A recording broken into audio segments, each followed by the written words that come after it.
Whom do you think of when you consider the great chess players of all time?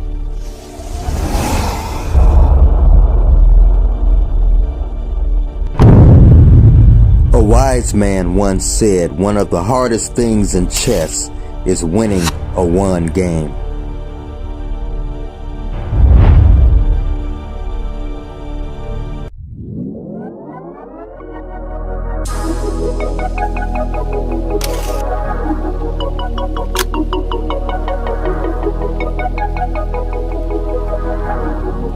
Okay, look at the board in front of you.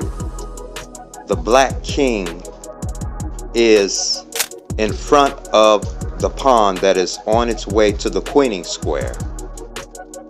Black's rook stays on the 8th rank in order to keep checking the king. This is to avoid being checkmated or losing the game. This video places a strong emphasis on king play. That is why I entitled it A Battle of Chess Kings.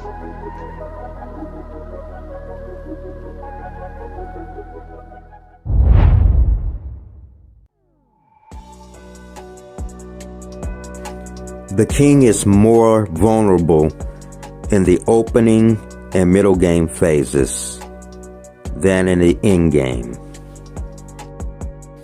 Both sides must be aware of the dangers that can occur in the opening, such as checks along open diagonals.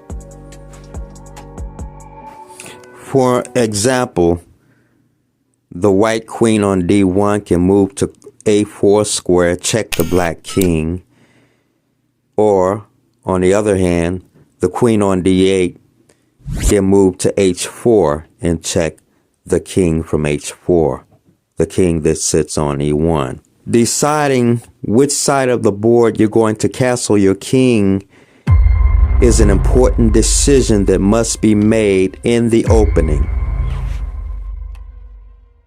One of the most awesome assault weapons in chess is the combined action of two bishops. When lined up against the enemy king's position, the zone in between the bishops and the enemy king becomes inhabitable to opposing forces. Notice how neither side has castled the king. The strategy is to see which side of the board the opponent will castle to before carrying on with an attack.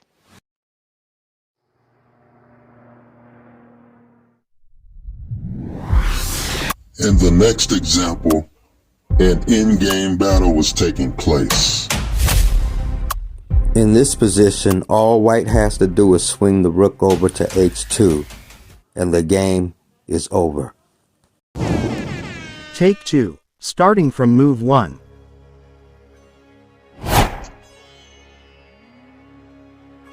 d4, d5, c4, e6, knight c3, bishop e7. Knight f3, knight f6, bishop g5, h6. Bishop h4. Now, how does black continue? Black will castle the king and then follow up with pawn to b6. This has been black's most popular method over the past 70 years. Black's method for developing the light square bishop. Should white continue with routine development? Should white continue with routine development, in this case would be bishop d3 followed by queen e2 and castle. For example, bishop d3, bishop b7, castle kingside, knight, b to d7, and queen e2. Routine development is not good. Okay, you've heard it from White's king. He does not believe that routine development is good. I'm going to side with the king on this one. In the previous continuation you've just seen, Black achieves equality after playing the pawn to c5 and following up with knight e4. What you want to do as White is cause Black some problems. Pressure the pawn on d5. Take on f6, removing one of the defenders of the d5 pawn, and decrease the scope of Black's two bishops.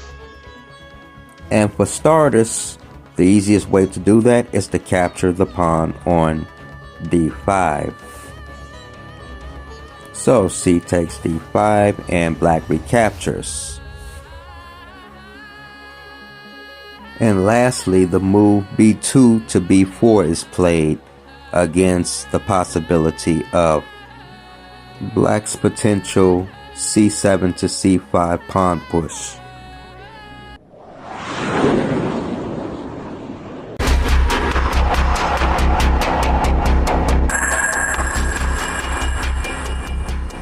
And the position on the board in front of you, checkmate is inevitable, and Black has various options. Where's my advisor?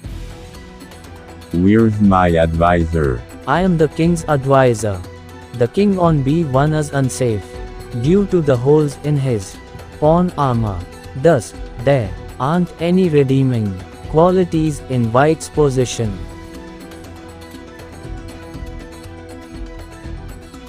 Although you have various move candidates, Your Highness, it is my humble advice that you do not act upon your first impulse.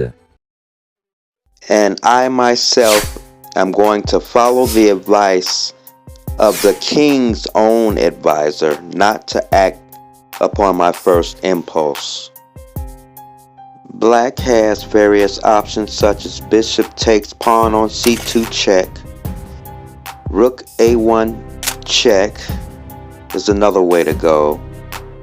There are a couple of other options that Black had in his position as well, but all options lead to mate.